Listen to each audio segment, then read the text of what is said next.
Lembro de você prostrar de joelhos, sem palavras, mas tentando conversar.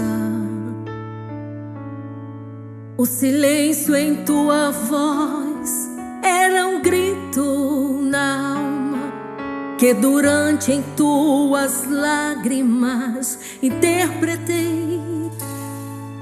Cada lágrima de dor e sofrimento,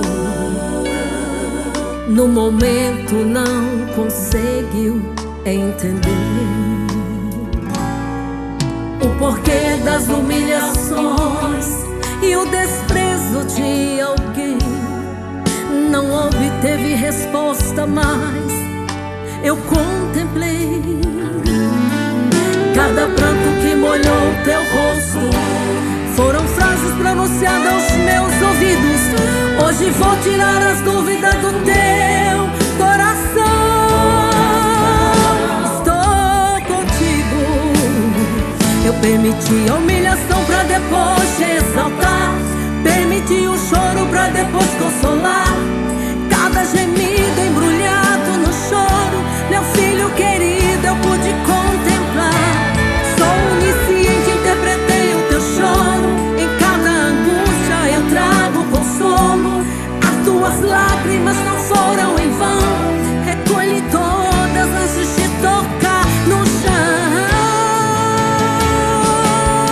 Pode clamar que eu irei te escutar.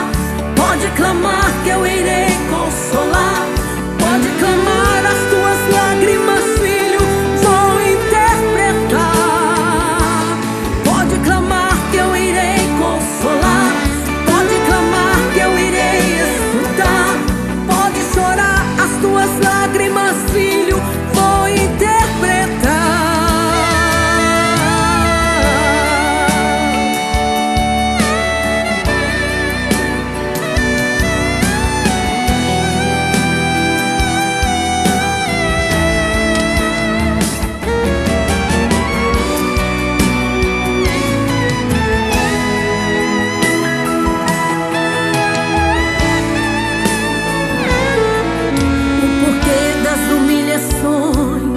E o desprezo de alguém não obteve resposta, mas eu contemplei cada pranto que molhou teu rosto. Foram frases pronunciadas aos meus ouvidos. Hoje vou tirar as dúvidas do teu coração. Estou contigo. Eu permiti a humilhação pra depois te exaltar. Permiti o choro pra depois consolar. Cada gemido embrulhado no choro, meu filho querido, eu pude contemplar. Sou onisciente, interpretei o teu choro. Em cada angústia eu trago consolo. As tuas lágrimas não foram em vão.